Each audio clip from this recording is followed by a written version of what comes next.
አንዳንድ ሰዎች ክፋትን በደልም በሰዎች ላይ ሲያደርጉ ቀንም ማያልፍ ለነዛም ሰዎች አይነጋ ይመስላቸዋል። ሕይወት ግን እንደዛ አይደለችም። ለተገፉት፣ ለተጨቆኑት ቀን ይወጣላቸዋል።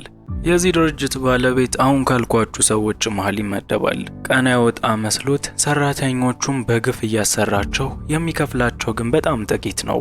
ታዲያ ከተበዳዮች መሃል የሆነ ሳንጋጂ የተባለ አንድ ወጣትም ይህን መታገስ አልቻለም። ሰራተኞቹን አስተባብሮ እንቃወመዋለን በማለት ስራቸውን አቁመው ወደ አለቃቸው ቢሮ እየጮሁ ሄደዋል። የሳንጋጂ ልጅ ሳንካካ ይባላል። ልጅየው ምንም እንኳን እድሜው በጣም ገና ቢሆንም አባትየውና ሌሎች ላይ የሚደርሰውን በደል ገና ከልጅነቱ እያየን ያደገው። ወደ እነ ሳንጋጂ ጋር ስንመለስ ከመካከላቸው አንደኛው ጥበቃዎች ላይ ድንጋይ በመወርወሩ ምክንያት ከባድ ችግር ተፈጥሯል። ምንም ሳይታጠቁ አዳፋና ቡቱቱ ልብሳቸውን ለብሰው የመጡት ሰራተኞች ራሳቸውን ለመጠበቅ ሲሉ ጠንካራ ልብስና መስታወት ዱላ ከያዙ ጥበቃዎች ጋር ፍልሚያቸውን ጀምረዋል። ፍልሚያውን ፈርተው ወደ ኋላ ይሸሹም አልጠፉም። ይሁንና አለቃው በዚህ ሁኔታ ከቀጠለ ሰራተኞቹ ማሸነፋቸው ስለማይቀር ነገሩን በስብሰባ ለመፍታት ወስኗል። ለስብሰባ መላክ የሚጠበቅባችሁ 2 ሰው ብቻ ነው። እነዚህ 2 ሰዎች ደግሞ ከሳንጋጂ ውጪ መሆን አለባቸው። ይህ ነገር ከተፈጠረ 1 ቀን አልፎታል። እነ ሳንጋጂ በማግስቱ ወደ ስራ በሚመጡ ሰዓት ለስብሰባ የገቡት 2 ሰዎች እስካሁን አልተመለሱም። ምናልባትም ጨካኙ አለቃ እነዚህን ሰራተኞች ገሏቸው ይሆናል በማለትም ከሰዎቹ ጋር በድጋሚ ለመደባደብ ወደ አለቃው ቢሮ ጉዟቸውን ጀምረዋል። በሌላ በኩል የሳንጋጂ ባለቤት የሆነችው ኩሪያንቲ ወደ አንድ ጓደኛዋ ቤት በምትሄድ ሰዓት የተደበቀ ሰው ተመልክታለች። ይሄ ሰው ጠፉ ከተባሉ ሰራተኞች መካከል አንደኛው ነው። ሰውየው ጉቦ ሰጥቷቸው እንደዚህ እንዲያደርጉ 2ቱን ልጆች ያስማማቸው ሲሆን ምስኪኖቹ ደግሞ ሄደው ከጥበቃዎች ጋር በሚፋለሙ ሰዓት እንደ አዲስ ደም መፋሰስ ይፈጠራል። እናም የግፈኛው አለቃ እቅድ ይሄ ነው። ኩሪያንቲም ቢሆን ባለቤቷ ውስጥ ስለተደበቀው ሰው ሲያወራ ሰምታለች። ነገሩም ወጥመድ እንደሆነ ስለገባት ወዲያውኑ ባለቤቷና ሰዎቹን ለማስቆም ወዳሉበት ቦታም በሩጫ መክነፍ ጀምራለች። በሩጫው መሃል ኩሪያንቲ አደናቅፏት በመሬት ላይ ቀርታለች። ልጇ ሳንካካ ግን አሁንም ድረስ በልጅ እግሮቹ ወደ ስራው ቦታ እየሮጠ የሚገኝ ሲሆን በሩጫው መሃል ደግሞ ዝናብ መዝነብ ጀምሯል። ልጅየው ዝናብ በጣም ነው የሚፈራው። ከዚህ በፊት እናቱ የቤቱን መስኮት እንዲዘጋ በነገረችው ጊዜ ዝናብ እየዘነበ ነበር። እናም እሱ ገና ወደ መስኮቱ ሲጠጋ ኃይለኛ የመብረቅ ብልጭታዎች በሰማዩ ላይ በተደጋጋሚ ሲታዩ ነበር። መብረቁ በሄደበት ቦታ ሁሉ ስለሚከተለው ከመብረቅ ጋር ኃይለኛ ፍራቻ አለበት። በሌላ በኩል ሳንጋጂ ሊያድኑት የመጡት ሚስቱና ልጁ ሳይደርሱለት ቀርቶ በቦታው ላይ ሕይወቱ አልፏል። ሕይወቱም ያለፈው በገዛ ጓደኞቹ እጅ ነው። ከተቃዋሚዎቹ መካከል አንደኛው የጥበቃውን ሰራተኛ በስለት አጠቃዋለሁ በሚል ሰዓት የገዛ ጓደኛው ሳንጋጂን ወግቶ ገሎታል። ያልታደለው ሳንካካ የአባቱን ስቃይ ገና በልጅነቱ ማየቱ ሳያንስ የሞተውን አባቱ ከሁሉም ቀድሞ ያየው እሱ ነበረ። በዚህም ልቡ ከተሰበረ በኋላ ጥበቃዎቹ ይዘውት የነበረውን አንድ መስታወት በሚያዝ በሚጮህ ሰዓት ልጁ የያዘውን መስታወት ጨምሮ ጥበቃዎቹ የያዙትን የሚመስሉ እያንዳንዱ መስታወቶች በቦታው ላይ ተሰባብረዋል። ልጁም ምናልባት በመብረቅ ተመቶ ሊሆን ይችላል ብለው ሌሎቹ ሰራተኞች ሊያነሱት በሚሄዱ ሰዓት ከልጁ ውስጥ የወጣው የኤሌክትሪክ ኃይል ሰዎቹን በቦታው ላይ በትኗቸዋል። ምስኪኑ ሳንጋጂ በግፈኛው አለቃው ምክንያት ከሞተ ድፍን 1 ዓመት አልፎታል። ሳንካካና ኩሪያንቲም ቢሆን ሕይወት እንደ በፊቱ ሊቀላቸው አልቻለም። በፊት ደና ሕይወት ኖሯቸው አይደለም፣ ከክፉ ደናውን እንምረጥ ብለን እንጂ የበፊቱ ሕይወታቸውም ያን ያህል አስደሳች አልነበረም። ኩሪያንቲ ደግሞ ከዚህ ችግር ውስጥ ለመውጣት ሲባል የግድ ወደ ከተማ ወጥቶ መስራት ይጠበቅባታል። ለልጇ ሳንካካም ከቤት እንዳይወጣ አስጠንቅቀው እንደምትመለስ ቃል በመግባት ለስራ ሄዳለች። ሳንካካ ከዛ ጊዜ በኋላ ለቀናት እናቱን ቢጠብቃትም አንድም ቀን ልትመለስ አልቻለችም። ገና በልጅነቱ የብዙ ሰዎችን ግፍ የተመለከተው ሳንካካም የከፋው ጊዜ መምጣቱን ሳይረዳ አልቀረም። ከቤት ውስጥ ኑሮ ይልቅ የጎዳና ኑሮ በመምረጥ ጎዳና ላይ ያገኘውን እየበላ ማደር ጀምሯል። በሌላ በኩል ጎዳና ላይ የሚገኙት ጉልበተኞችም እሱን እያሳደዱ መደብደባቸውን ጀምረዋል። ይህም የሆነበት ምክንያት ልጆቹ ተሰብስበው አንዲን ሴት በድንጋይ በሚመቱ ሰዓት ሳንካካ መልሶ እነሱን ስለመታቸው ነው። ለብዙ ጊዜያት ከእነዚህ ልጆች ሮጦ ቢያመልጥም ዛሬ ላይ ግን ሳይሳካለት ቀርቶ በእጃቸው የገባ ሲሆን በቦታው ላይም ሁሉም ደብድበውት በመጨረሻ ጭንቅላቱን በእንጨት ሊሉት ተዘጋጅተዋል። ዙሪያችንም በክፉዎች ተከበን እየተጨነቅን በነበረ ጊዜ ላይ ደግሞ ፈጣሪ የሚያድነንን አንድ ሰው መላኩ አይቀርም። ዛሬ ላይ ሳንካካን ጭንቅላቱን ተመቶ ከመሞት የሚያድነው ወንግ የተባለ አንድ የጎዳና ተዳዳሪ ነው። ወንግ ወደ ጎዳና የወጣው ልክ እንደ ሳንካካ ባላሰበበት ጊዜ ነበረ። ግን ከቆይታ የተነሳ ከልጆቹም ጋር መደባደቡን፣ ብርዱን፣ ረሃቡን ሁሉንም ነገር ለምዶታል። እናም ትንሹ ሳንካካ በእነዚህ ልጆች ሲደበደብ ባየ ጊዜ የእሱን ልጅነት ስላስታወሰው እያንዳንዱን ደብድቦ ከቦታው ላይ አባሮለታል። ምስኪኑ ሳንካካ ምንም እንኳን በእንጨት ጭንቅላቱን ባይመታም ቀድሞውኑ ብዙ ድብደባ ደርሶበት ስለነበር ራሱን ስቷል። ወንግም ወደ ጎዳና ቤቱ ጎዳና ቤት አይባልም፣ ጎዳና ላይ ወደሚኖርበት ቦታ ወስዶት ብርድ እንዳይመታው በእሳት ስር ያስተኛው ሲሆን የሚበላውንም ነገር አቅርቦለታል። ይመስለኛል አንተን ማሰልጠን ሳይኖርብኝ አይቀርም፣ ሁልጊዜም ቢሆን ከጎንህ ልሆን አልችልም። ምናልባት እነዚህ ልጆች ደግሞ ካገኙ ራስህን መከላከል እንድትችል የሚያደርግህን ነገር አስተምርሃለሁ በማለት በዚያን ቀን ማግስት ለሱ ስልጠና መስጠት ጀምሯል። አሁን ላይ ሳንካካና ወንግ የሚገኙበት ከተማ ላይ ምንም ደስ የሚል ነገር የለም። በብዙ ጊዜያት አንዴ በዚህ በኩል የሚያልፈውን ባቡር በመጠቀምም ወደ ሌላ ከተማ ለመሄድ አቅደዋል። በብዙ ጊዜ አንዴ ብቻ የሚያልፈው ባቡር ዛሬ ላይ ደርሷል። ወንግ ተሳክቶለት በባቡሩ ላይ የተሰቀለ ሲሆን ትንሹ ሳንካካም በልጅነት እግሮቹ እየሮጠ እጁን ለመያዝ እየታገለ ነው። ይሁንና በለጋ ዕድሜው ብዙ መከራ ያየው ትንሽ ልጅ ከባቡሩ እኩል መሮጥ ሳይችል ቀርቶ ብቻውን በዚህ ከተማ ላይ ቀርቷል። ከጉልበተኞች ጠባቂው ለሌላ ጊዜም ደግሞ እንዴት ራሱን መከላከል እንዳለበት ሲያስተምረው የነበረው ሳንካካን በሚያሳዝን ሁኔታ ተለይቶታል። የህይወት መከራና ስቃዩ ደግሞ ለሳንካ አዲስ ነገር አይደለም። አባቱ እንዴት ተቸግሮ ያሳድገው እንደነበር ስለሚያውቅ ልክ እንደ አባቱ የሸክም ስራ መስራት ጀምሯል። አንድ ቀንም ከሸክም በኋላ እየሄደ በነበረ ሰዓት እነዛ ጉልበተኞች ከመንገድ ላይ አግኝተውታል። ሳንካካም ወንግ ያስተማረውን ነገር እንዳይተገብር ልጆቹ በጣም ብዙ ናቸው። ያለው አማራጭም ሮጦ ማምለጥ ብቻ ስለነበር በመሮጥ ያገኘው አንድ መኪና ውስጥ ገብቷል። መኪናው ዲርጋ የምትባል ሴትና የባለቤቷ ነው። እነዚህ ሁለት ባለጸጋዎች ይህንን ልጅ ወደ ቤታቸው ለመውሰድና ለማኖር ከበቂ በላይ ሀብት አላቸው። ለሳንካም ከዚህ በኋላ መጨነቅ እንደማይገባውና በዚህ ዕድሜው ይህ ሁሉ ማየት የእሱ ግዴታ እንዳልሆነ በመንገር ወደ ቤታቸው እንደሚወስዱት ነግሮታል። ይሁንና ሳንካ ከወንግ ጋር ከመለየቱ በፊት የነገረውን አንድ አሳዛኝ ታሪክ ያስታውሳል። ከዚህ በፊት ልክ እንደነዚህ ያሉ ጥንዶች ወንግን ወደ ቤታቸው ወስደውት ነበረ። ታዲያ ቤታቸው በደረሱ ጊዜ ያሳዩት ሕይወት እነሱ ቃል የገቡለትን አይነት ሳይሆን ይባስ ስቃይና መከራ የበዛበት ነበረ። ለዚህ ከነዚህ ሰዎች ጋር መሄድን ሳይመርጥ ቀርቶ ወደ ጎዳና ሕይወቱ በሩጫ ተመልሷል። ኑሮ ቢደላንም ባይደላንም እድሜያችን መሄዱ አይቀርም። ሳንካካ አሁን ላይ ብዙ ዓመታትን አሳልፎ ትልቅ ሰው ሆኗል። በአንድ የግለሰብ ጋዜጣ ድርጅት ውስጥም እንደ ጥበቃነት እየሰራ ነው። ከተማዋ ደግሞ በፊት ከነበረችበት በጣም ቀውስ ውስጥ ገብታለች። በፊት እንኳን የሚያስቸግራቸው ድህነትና አንዳንድ ክፉ አሰሪዎች ነበሩ። አሁን ላይ በዚህ ኑሯቸው ላይ ፖለቲከኞች ተጨምረው ህዝቡን እርስ በእርስ እያጫረሱት ሲሆን በመንገድ ላይ ያላቸውን መነጠቅ፣ ሱቆቻቸው፣ ሀብታቸው መዘረፋቸው ደግሞ የተለመደ ነገር ሆኗል። አንድ ቀንም ሳንካ ወደ ቤቱ እየሄደ በነበረ ሰዓት ሁለት ዱርዬዎች አንድ ሰውን ሲያስቸግሩ ተመልክቷል። ማንኛውም ጤነኛ ሰው ቢሆን ይህንን እያየ አያልፍም።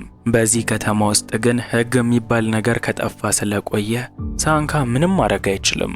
ሰውየውንም አይቶት ባላየ ወደ ቤቱ ትቶት ሄዷል። ከተማዋን ደግሞ በቀኝ እጁ ይዞ ይዘውራታል የሚባለው ፔንኮር የተባለ አንድ ፖለቲከኛ አለ። ሌሎች ፖለቲከኞች በፔንኮር ጥሪ ተደርጎላቸው ወደ አንድ ቦታ ላይ መጥተዋል። ከነዚህ ፖለቲከኞች መካከል ዲርጋን አንደኛው ነው። ዲርጋን ወጣት ፖለቲከኛ ሲሆን የህዝቡ ህመም የሚያመው ሁሉም ነገር የሚያስጨንቀው ንጹህ ሰው ነው። ወደ ፕሮግራሙም በሚመጣ ሰዓት ከባለቤቱና ከሁለት ልጆቹ ጋር ነው። በቦታው ላይ ያሉት በእድሜ የገፉ ፖለቲከኞች ብቻ መሆናቸውን በሚመለከት ሰዓት ደግሞ የሆነ ነገር ትክክል እንዳልሆነ ገብቶታል። ለማናቸውም በማለት ግን ትንሽ በስም የሚያውቀውን ሬድዋን የተባለ ፖለቲከኛ ተጠግቶ ከነሱ ጋር ማውራት ጀምሯል። ፔንኮር ከሁሉም የበላይ ሆኖ በቦታው ላይ ቢገኝም ሁሉም ሰው ግን ክፉ እንደሆነ ያምናል። ዲርጋንም ለከተማው መመሰቃቀል ዋና ተጠያቂ የማደርገው እሱን ነው በማለት ለሬድዋን ነግሮታል። የዚህን ሰዓትም ሬድዋን በፔንግኮር ላይ እንደማይፈርድ ይናገራል።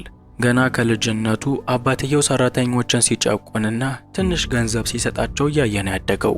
ታዲያ እሱ ትንሽ ስልጣን ባገኘ ጊዜ ምን ሊሆን ይችላል ብለህ ትገምታለህ? ስጋ የለበሰ ሰይጣን ነው እያሉም ሰውየውን እያሙት በነበረ ሰዓት ፊት ለፊታቸው ብልጭ ብሏል። ፔንግኮርም ለሰላምታ እጁን በሚዘረጋ ሰዓት ዲርጋን እጁን ለመጨበጥ ፈቃደኛ አይደለም። እሱም መጨበጥ ማለት የብዙሃን ንጹሃንን ሰዎች ደም መጨበጥ ነው። ኃጢአቱን ይዞ እንዴት ነው ልጨብጠው የምችለው? ወገኖቼን እየጨረሳቸው ነው ያለው በማለት ለሬድዋን የሚሰማውን ተናግሯል። ሬድዋን ደግሞ ምንም እንኳን በሐሳቡ ቢስማማም የዚህን ያህል ራሱን ግን አደጋ ላይ መጣል እንደሌለበት ያምናል። ሰውየው እኮ ስልጣን ላይ ነው ያለው፣ የፈለገውን ሊያደርግ ይችላል። አንተ ሰላምታን ሰጠኸው አልሰጠኸው ምንም ይለውጥ ነገር የለም። የዚህን ያህል ሞኝ መሆን የለብህም በማለት ለዲርጋን ልጅነቱ እንዳያጠቃው መክሮታል። ትንሹ ፖለቲከኛ ዲርጋን ደግሞ ፔንግኮር አሁን ላይ ያን ያህል ኃይል አለው የሚል እምነት የለውም። ሰውየው እኮ በብዙ ችግር ምክንያት ብቻውን ቀርቷል። እኛ ከተባበርን እንዲህ ያለውን ክፉ ከስልጣን ላይ ማውረድ እንችላለን በማለት ለሬድዋን ሐሳቡን በሚነግረው ሰዓት ሬድዋን ገና ፔንግኮርን ፍጹም እንዳላወቀ ይነግረዋል።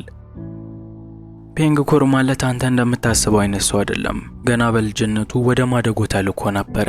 በማደጎ ውስጥም የነበሩት ሰዎች አብዛኛዎቹ በደል ይደርስባቸው ነበረ። አሳዳጊዎቹ ልጆቹን ብዙ ስራ የሚያሰሯቸው የሚያስለፏቸው ልጆች ነበሩ። ታዲያ ፔንግኮር ወደዚህ ድርጅት በገባ ሰዓት እነዛን ልጆች በማሰልጠን እያንዳንዱን ሰዎች አስረው አሰቃይተዋቸዋል። ሲያሰቃዩአቸው የነበሩትን ሰዎች በሙሉ ቀልተዋቸዋል ነው ምልህ። ገና ከልጅነቱ ነበር ሰይጣንነቱ የተጠናወተው። ታዲያ እነዛ በማደጎ ውስጥ የነበሩትን ህፃናቶች እንዲህ አድርጎ በልጅነታቸው ሰው እንዲያርዱ ጨካኝ እንዲሆኑ ካረጋቸው በኋላ አንድ ላይ ሰብስቦ በተለያየ ቦታ ላይ እንዲያድጉ አድርጓቸዋል። አሁንም ድረስ ቢሆን እነዛ ሁሉ ልጆች አድገው ከነጨካኔያቸው የፔንግኮርን ጥሪ እየጠበቁ ነው። ፔንግኮር ብቻውን ሆኖ አያውቅም፣ ሊሆንም አይችልም በማለት ማንም የማይችላቸው አረመኔ ከልጅነታቸው አራጅ የነበሩ ብዙ ኃይሎች እንዳሉት ነግሮታል። ዲርጋንም ይሄንን ከሰማ በኋላ ሚስትና ልጁን ይዞ ወደ ቤት በሚሄድ ሰዓት ሰውነቱ የሆነ ችግር እንዳለ ይነግረዋል። በእርግጥ ከመጥፎ ሰው ጋር ቅድም ተሳፍጦ ስለነበረ እንደዚህ ቢሰማው ያለ ነው። ግን ይሄንን ማድረጉ ሚስቱና ልጁ ባለበት መሆኑ አሁን ላይ እንዲጸጸት አድርጎታል። እንደምንም ወደ ክፍላቸው ከደረሱም በኋላ ለባለቤቱ እንደሚመለስ ነግሯት በሚወጣ ሰዓት አንድ ሰው አግኝቶታል። ይህ ሰው እዛ ማደጎ ውስጥ ከነበሩት ህፃናት መካከል አንደኛው ነው። ልጁም ከልጅነቱ ጀምሮ ሲለማመደው የነበረ ጠንቆላ መሰል ነገርን በመጠቀም የሰው አእምሮ መቆጣጠር ይችላል። የምስኪኑ ዲርጋንንም አእምሮ ከተቆጣጠረ በኋላ በራሱ ዘሎ ከህንፃው ላይ እንዲወድቅ አድርጎታል። ይህ በእንዲህ እንዳለ ሳንካ ጎረቤቱ ውላንን ጎረምሶች እያሰቃዩት እንደሆነ ተመልክቷል። ከዚህ በላይም በዝምታ መቀጠል ስላልፈለገ ቢላ የያዙትን ዘራፊዎች ተጣልቷቸው ሸሽተው እንዲያመልጡ አድርጓቸዋል። እነዚያ የተደበደቡት ዘራፊዎችም ቁጥራቸውን በዛ በማድረግ ጥበቃ ሆኖ በሚሰራበት በምሽት ላይ መተውበታል። በቦታው ላይም ደብድበውት በዝናብ ውስጥ ትተው በሄዱ ሰዓት ኃይለኛ መብረቅም ሳንካን መቶታል። በመብረቁ አማካኝነት ከደረሰበት ጉዳት በሙሉ ያገገመው ሳንካም በቤት ውስጥ ይገኛል። ጎረቤቱ ውላን ትንሹ ልጇን አምጥታም እሷ ለስራ ሌላ ቦታ ልትሄድ ስለሆነ እሱ ጋር አስቀምጣለች። በሌላ በኩል እነ ሬድዋን ምንም በማያውቁት ነገር ለትንሹ ፖለቲከኛ ሞት ተጠያቂ ተደርገዋል። ራሱ ፔንግኮር ትንሹ ፖለቲከኛ ዲርጋንን ከገደለው በኋላ ነገሩን በእነ ሬድዋን ላይ ያላኮባቸዋል። ሆኖም ግን እስካሁን ድረስ ምንም መረጃ ስላልተገኘባቸው በአሉባልታ እነሱ ገደሉት ቢባልም ክስ ግን አልተከፈተባቸውም። ይህ በእንዲህ እንዳለ ሳንካ ገበያ ውስጥ እየዞሩ ከሚዘርፉት ሰዎች ጋርም እንዲሁ መፋለም ጀምሯል። እነዚህ ሰዎች ማንም ከልካይ ስለሌለባቸው በልበ ሙሉነት ልክ እንደ ስራ ነበር ነገሩን የያዙት። ቀን በቀንም እየመጡ የነጋዴዎችን ብር ዕቃ መዝረፋቸው ስለማይቀር ይሄንን ቀን ጠብቆ ከነሱ ጋር ተደባድቧል። በሌላ በኩል ክፋት የማይሰለቸው ፔንግኮርም መርዝ በተለይ ነፍሰ ጡር ሴቶችን የሚያጠቃ መድኃኒት በሩዝ ውስጥ እንዲጨመር አድርጓል። እያንዳንዱ ነፍሰ ጡር ሴቶችም ይሄንን በሚበሉ ሰዓት ወዲያውኑ የሚመረዙ ይሆናል። ሰዎቹ ደግሞ ይሄንን መርዝ በሚጨምሩ ሰዓት የነበረው የቪዲዮ ቅጂ በኢንተርኔት ላይ ተለቆ ይባስ ከተማውን ቀውስ ውስጥ ከቶታል። በየቦታው ላይም ነፍሰ ጡር ሴቶች በዚህ መርዝ ተጠቅተው መታመማቸው እየተለመደ መጥቷል። በሌላ በኩል ሳንካ ሌላኛውን ቀን ጠብቆ ወደ ገበያ ሄዷል። በዚህ ሰዓት ውላንም ነጋዴዎችን አስተባብራ ከዘራፊዎቹ ጋር ለመጣላት እየሞከረች ነበረ። ዘራፊዎቹ ደግሞ ሳንካን ከዚህ በፊት ድብድብ አድርገው ጥለውት ስለነበር እንደዚህ በሙሉ ጤና ቆመው ሲመለከቱት ሁሉም ተገርመዋል። ሳንካም በገበያ ውስጥ ምንም አይነት ዕቃ እንዲሰባበር ስላልፈለገ አውቆ ወደ ውጪ በመውጣትና ሰዎቹ እንዲከተሉት በማድረግ እዛው ውጪ ላይ ሁሉንም አስማቱን በመጠቀም ሊያሸንፋቸው ችሏል። በመቀጠልም ነጋዴዎቹ ከዚህ በኋላ ብዙ ሆነው ይመጣሉ የሚለውን ጭንቀታቸውን እንዲያስወግዱ ነግሯቸዋል። እኔ ከጥበቃው ስራ ዛሬ በመቅረት እዚህ መጠበቅ ይሆናል። ማናቸውም ቢመጡ ወደ ውስጥ እንዲገቡ አልፈቅድላቸውም፣ እንዳትጨናነቁ በማለት ውላንን ጨምሮ ሌሎቹን ሰዎች ወደ የቤታቸው እንዲሄዱ አድርጓቸዋል። ይሁንና እድል ሳይቀናቸው ቀርቶ የዛን ቀን ሌሊት ላይ እነዛ ወሮ በሎች በሙሉ ገበያውን አቃጥለውታል። መርካቶ ሰፈርን እናንተ ሂዱ አዳሩን ጠብቃለሁ ብሎ ቃል የገባላቸው ሳንካ ላይም ሁሉም አዝነውበታል። በነገሩም ልብ የተሰበረው ሳንካ ወደ ስራው ቦታ በመሄድ ከሱ ጋር ለሚሰራው ለአንደኛው የጥበቃ ስራ ባልደረባው የተፈጠረውን ነገር እያብራራ ነበረ። በዚህ ጊዜም ኃይለኛ ዝናብ ዘንቦ መብረቁ ብልጭታውን ማሳየት ጀምሯል። ሳንካም ይሄንም መብረቅ በመመታት ብዙ ፓወር መሰብሰብ እንዳለበት ስለገባው ወደ መብረቁ ጋር ሄዷል። እሱን መንካት ጉዳት እንደሚያመጣ ያላወቀው አንደኛ ጥበቃም ልጁ ተጎድቶ ይሆናል በማለት በሚነካው ሰዓት እዛ ቆርቆሮ መሃል ከቶታል። ውላን ደግሞ መብረቁ ፓወር ሰጥቶታል አልሰጠውም የሚለውን ለማረጋገጥ በብረት በተደጋጋሚ ስመታው ነበረ። በጊዜውም ሳንካ ምንም አይነት ህመም ስላልተሰማው መብረቅ በመታው ቁጥር ፓወሩ እንደሚጀምር ተገንዝበዋል። በሌላ በኩል ንጹህ ሩዝ የገዙ የመሰላቸው የሰርግ ደጋሾች ባለማወቅ መርዝ ያለውን ሩዝ ገዝተዋል። በፕሮግራሙ ላይ የነበሩና ሩዙን የበሉት ነፍሰ ጡር ሴቶችም መታመም በሚጀምሩ ሰዓት ከተማው እንደገና መታመስ ጀምሯል። ሁኔታዎችም ለሌቦች ተመችቷቸው ከተማ ውስጥ ዘረፋቸውን ቀጥለውበታል። የሁሉ ነገር በሚፈጠር ሰዓት ከሰዎች ጎን መቆም የሚችለው ብቸኛ ሰው ሳንካ ብቻ ነው። ሳንካም ፊቱን ሸፍኖ ከተለያየ ሱቅ ሲዘርፉ ከነበሩ ሌቦች ጋር በሚደባደብ ሰዓት አንድ ማንነቱን ያላየው ሰው ከሱ ላይ ደሙን ቀርቶ ወስዶበታል። ወደ ውላን ጋርም ተመልሶ ቁስሉን እያከመችለት ውላን ስለ እናቱ ትጠይቀዋለች። የዚህን ሰዓትም ሳንካ እናቱ በልጅነቱ እንደሄደችና ተመልሳ እንዳልመጣች ይነግራታል። እሷ ስለ ሳንካ እናት የምታውቀው እሱም ማያውቀው ትልቅ ሚስጥር አለ። አሁን ላይ ችግር የሆነባቸው ነገር ሳንካ በመብረቅ ከተመታ በኋላ ሌሎች ሰዎች ሲነኩት እነዛ ሰዎች ላይ የሚደርሰው ጉዳት ነው። ጓደኞቹም ላይ ምንም አይነት ጉዳት እንዳይደርሰባቸው የኤሌክትሪክ ንዝረቱን በአንድ ቦታ ላይ ሰብስቦ የሚያስቀር አንቴና የሰራ ሲሆን ከተማው ላይ ወጥቶ በሚደባደብ ሰዓትም ራሱን ከጉዳት የሚከላከልለት አሪፍ የሱፐር ሂሮ ልብስ ሰርቷል። በኑሯቸው መስተካከል ዙሪያም ተስፋ ቆርጦ ያሉት የከተማው ሰዎች ይህንን ማስክ የለበሰ ሰው በሚመለከቱ ሰዓት የመኖር ተስፋቸው እንደ አዲስ ማንሰራራት ጀምሯል። ይህ በእንዲህ እንዳለ ሬድዋንና ሌሎች ፖለቲከኞች ሰላምን ለማስፈን ሲባል ምን ማድረግ እንዳለባቸው እየተወያዩ ይገኛል። ሬድዋን ደግሞ ከነዚህ ፖለቲከኞች ለየት ባለ መንገድ የሚያስብ ሲሆን በሀገሪቷ ላይ ሰላም ለማምጣትም ከሳንካ ጋር ለመስራት ወስኗል።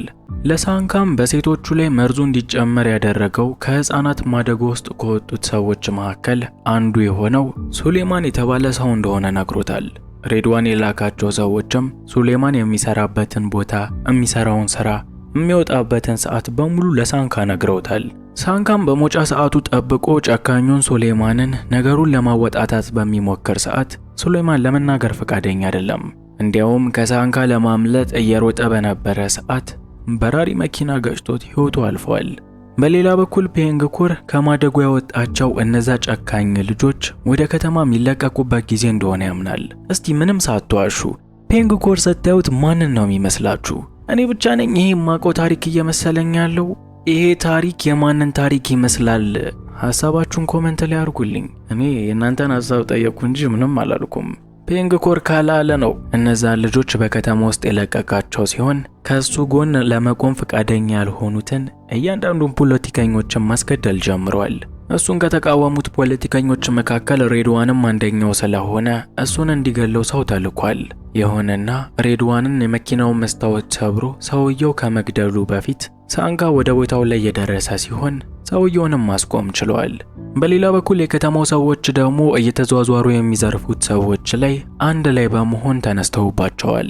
እቺ መከራ ይጣሽ የተባለች ከተማ ያለባት ስቃይ ሳያንስ ሌላ ስቃይ የሚሆኑባትን ሁለት ሰዎች ላስተዋውቃችሁ።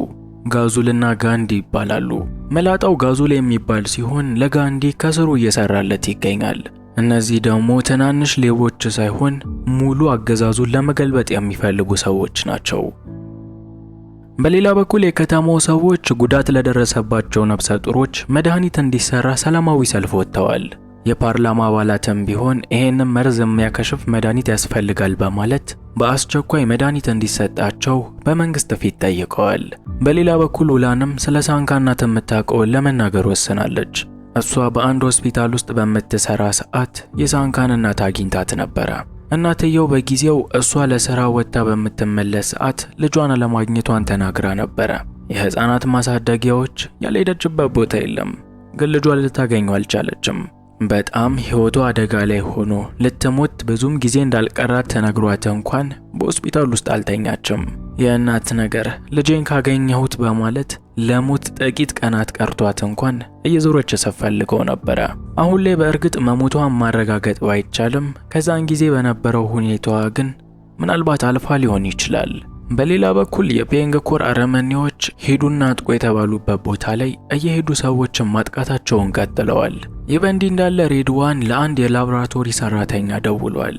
ለቴክኒሻሉም እነዛ ጸረ መርዝ የሆኑ መድኃኒቶች ወደ ከተማው እየተበተኑ ይገኛል፣ መድኃኒቶቹ ትክክለኛ ናቸው አይደለም የሚሉት ላይ ጥርጣሬ አለብኝ፣ የምታውቀው መረጃ ካለ በማለት ሰውየውን ጠይቆታል።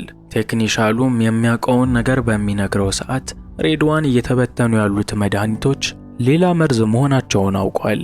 መድኃኒቱን የሚያጓጉዙት ሰዎች ስልክ ቁጥርም ማንም ሰው ጋር የለም። ነፍሰ ጡሮቹ እነዚህም መድኃኒቶች ከመወጋታቸው በፊት ሬድዋን የሆነ ነገር ማድረግ ይኖርበታል። በሌላ በኩል ሳንካ በዚች ከተማ ያለኝን ቆይታ ጨርሻለሁ ብሎ ያምናል። ለስራ ባልደረባውም ልሄድ ነው በቃ፣ እናቴ ቤት ካለች ልያት፣ መሞቷን እንኳን አላውቅም። አሁን ላይ ሀገራችሁ ሰላም ሰፍኗል፣ ሴቶቹም መድኃኒታቸውን ያገኛሉ በማለት ለሰውየው ይነግረዋል። የዚህን ሰዓትም ሰውየው ለሀገራችን የማይበረክት አንድ ነገር ቢኖር ሰላም ነው፣ ምናልባት እንኳን እድል ቀንቶም ብናየው ብዙም አይቆይም፣ መልሶ ይጠፋል በማለት ሀገራቸው ላይ ለረጅም ጊዜ የቆየ ሰላም እንደሌለ ለሳንካ ነግሮታል። ሰውየው ቃል በቃል ይሄንን እንዳለ ሳንካ ስልክ ከሬድዋን ተደውሎለታል። ሬድዋን መርዝ እየተበተነ እንደሆነ በሚነግረው ሰዓት ሰውየው ሰላም አይበረክትልንም ያለው እውነቱን እንደሆነ ተረድቷል። አሁን ላይ ሳንካ የግዴታ መድኃኒቶቹን ለማስቆም ሁሉንም መኪናዎች ማግኘት አይጠበቅበትም። አንዱን መኪና ካገኘ ሌሎቹን በሙሉ የሚያጠፋበትን ዘዴ እሱ ያውቃል። ይሁንና ፔንግኮር መድኃኒቶቹን በሚበተን ሰዓት የሹፌሮቹን ስልክ ማንም ሰው እንዳያቅ ስላደረገ አንዱንም መኪና እንኳን ማግኘት አልተቻለም። የሹፌሮቹንም ስልክ ለማግኘት ሲባል ወደ ፔንግኮር ጋር የግድ መሄድ አለበት። ፔንግኮር ጋር ደግሞ እነዛ ማደጎ ቤት ውስጥ ከልጅነታቸው ጀምሮ ሰው እያረዱ የነበሩት ህፃናቶች ቁጭ ብሎ የሚጠብቁት ይሆናል። ሳንካም በመጀመሪያ ሞራል ተሰምቶት ብዙ የሆኑትን እነዛን ክፉ ህፃናቶች ሲፋለም ነበረ። ፔንግኮር ግን ተፋላሚ ሳይሆን አረመኔ ነው። የሰውን ልብ እንዴት መስበር እንዳለበት ያውቃል።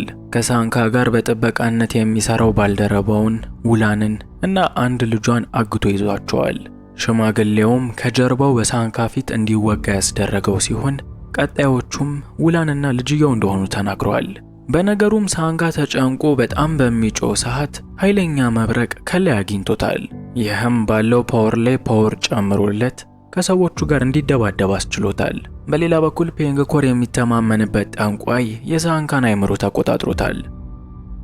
በሐሳቡም ለሳንካ እናትና አባቱ ቤት እየጠበቁት ስለሆነ ወደ ቤት እንዲመለስ ይነግረዋል። ይሁንና ሳንካ ይሄ ነገር በሱ ላይ እንዳይሰራ አንድ ምክንያት አግኝቷል። አባቱ ሲሞት በአይኑ አይቷል። ይሄ ጠንቋይ ተብዬ ደግሞ የአባትየውን ሞት ስላላወቀ እናትና አባተ ከቤት እየጠበቁ ነው ሲል ነገሩ ውሸት እንደሆነ ገብቶታል። ምናልባት እናትህ ቢለው እናቱ ትሙት አትሙት ስለማያቅ ትቶት ሊሄድ ይችል ነበረ። ግን አባትህ በሕይወት አለህ ሲለው ነገሩ ውሸት እንደሆነ ገብቶት ሰውየውንም የዛኑ ሰዓት ዘርሮታል። ከዛም በቁጥር ብዙ የሆኑትን እዛ ማደጎ ቤት ውስጥ የነበሩ ጨካኝ ሰዎችን ሲፋለም የነበረ ሲሆን አብዛኞቹን አሸንፎ ፔንግኩርን ብቻውን አስቀርቶታል። ፔንግኩር ደግሞ በበኩሉ የሚያየውን ማመን አልቻለም። አንድ ሰው ብቻ የሁሉ ኃይል ያላቸው ልጆች እንዴት ሊያሸንፍ ይችላል? ይሄ አእምሮ ውስጥ የተፈጠረ ጥያቄ ነው። በሌላ በኩል ሬድዋንም ቢሆን ወደ ቦታው ደርሷል። ፔንግኩርም የዚህን ሰዓት ከዚህ ቀደም ያደረጋቸውን በሙሉ እየተናዘዘ ነው። ሩዞቹ ሲመረዙ ያሉት ቪዲዮዎች ተቀርጸው እንዲለቀቁ ያደረኩት እኔው ራሴ ነኝ። ምክንያቱም ህዝቡ ሰላም ማግኘት የለበትም፣ እርስ በእርሱ መዋጋት አለበት። በሴቶቹ ሆድ ውስጥ የሚገኘው መድኃኒት ደግሞ ህፃናቶቹን የሚገል አይደለም። እኔ እዚህን ያህል ጨካኝ ሰው አይደለሁም። ህፃናቶቹ ሲወለዱ ግን ምነው ያኔ በእናታቸው ሆድ ሳሉ በሞቱ የሚያሰኙ ልጆች ነው የሚሆኑት። የልጆቹን አእምሮ በጭካኔ የሚሞላ መጥፎ ቫይረስ ነው። ሲወለዱ ገዳይ ስለሚሆኑ ብትችሉ መድኃኒት ከመስጠት ይልቅ አሁን ብትገሏቸው ጥሩ ነው። እነዚያን ሴቶች፣ ህፃናቶች የምታድኑበት መንገድ አይኖርም በማለት አዲስ የተበተነው መድኃኒት በህፃናቶቹ ላይ ምን እንደሚያደርግ ይነግራቸዋል። ተሳክቶላቸው እነ ሳንካ ይሄንን መድኃኒት ሴቶቹን ከመወጋት ካዳኑ ህፃናቶቹን ማትረፍ ይቻላል። ግን እንዴት? ለዚህ ደግሞ መልስ ሳንካ አለው። ሳንካ ተሳክቶለት አንዱን ብልቃጥ የሚያገኝ ከሆነ ሁሉም እንዲፈነዱ ማድረግ ይችላል። ያኔ በልጅነቱ አባቱና ሰዎቹን ሲደበድቡ የነበሩትን ሰዎች የአንደኛው መስታወት ይዞ በሚሰነጠቅ ሰዓት የሁሉም ተሰንጥቆ ነበረ። ይህም ከሱ ኃይል የሚወጣው ፍሪኩዌንሲ እያንዳንዱን ተመሳሳይ ቅንጣቶች እንዲሰባበሩ የሚያደርጋቸው ሲሆን በዚህም መሰረት እነዚህን ሴረሞች ሴቶቹ ከመወጋታቸው በፊት ሊያጠፋቸው ይችላል። ይሁንና ይሄንንም ለማድረግ እነዛ መድኃኒቶች ከተሰሩበት ተመሳሳይ ብልቃጥ አንድ ፍሬ የግድ ማግኘት አለበት። ሬድዋንም ረጅም ሰዓት ከፈጀ ማጣራት በኋላ አንደኛው ሾፌር የት እንደሚገኝ ማወቅ ችሏል። ሳንካም በሞተር ወደ ቦታው ላይ የሄደ ሲሆን ሾፌሩ ሽጉጡን ሊተኩስበት በነበረ ሰዓት በአንዲት ስሪ በተባለች ሴት አማካኝነት መኪናው መገልበጥ ችሏል። ይህ በእንዲህ እንዳለ ጋዚልና ጋንዲ ከዚህ ጦርነት ነፃ ናቸው። እነሱ የራሳቸው ዓላማ አላቸው። ወደ አንድ መቃብር ቦታ በመሄድም ግድግዳ ውስጥ የተቀበረን አስክሬን ለማውጣት ግድግዳውን እያፈረሱት ነው። በቦታው ላይ የተቀመጠው አስክሬን ዙሪያውን በመስታወት ተከቧል። ሰዎቹም አስክሬኑን ካወጡት በኋላ ከዚህ በፊት በሰዎቻቸው አማካኝነት ከሳንካ ላይ የወሰዱትን ደም ወደ ሰውየው ውስጥ ጨምረዋል። ይህም ለዓመታት ተቀብሮ የነበረ አንድን ጀግና ሰው ወደ ሕይወት እንዲመለስ አድርጎታል። ሰውየው ዊላውክ ይባላል። ጋዙልም ሰውየው ከረጅም ዓመት በኋላ ወደ ሕይወት ስለተመለሰ ተንበርክኮ እንኳን በደህና ወደ ምድር መጣህ በማለት አቀባበል አድርጎለታል። ይህ በእንዲህ እንዳለ ሳንካ ቫኑ ከተገለበጠ በኋላ የሚፈልገውን ብልቃጥ ወስዷል። እንዳሰበውም ብልቃጡን ይዞ ልክ እንደ ልጅነቱ በመብረቅ እንዲሰበር በሚያደርገው ሰዓት ሀገሩን ሙሉ ተሰራጭቶ የነበሩት እነዛ ሕፃናቶቹን አውሬና ጨካኝ የሚያደርጓቸው መድኃኒቶች በሙሉ ተሰባብረዋል። መድኃኒቱን ተወግተው የነበሩት ሴቶች በቁጥር ትንሽ ስለሆኑ ለነሱ መፍትሄ መፈለግ አይከብድም። ጨካኙ ፔንግኩር አልፏል። አሁን ላይ እነሱ ላይ ጭንቀት የሚሆንባቸው ምን አለ? ሳንካም ቢሆን የተሻለ ልብስ አሰርቶ ለራሱም ስልጠና እያደረገ ከተማዋን በመጠበቅ ጊዜውን እያሳለፈ ነው። በእውነት የዚህ ከተማ ነዋሪዎች በጣም ነው የሚያሳዝኑት። ከዚህ በኋላ ያለው ህይወታቸው የሰላም እንዲሆን ፈጣሪ ይርዳቸው።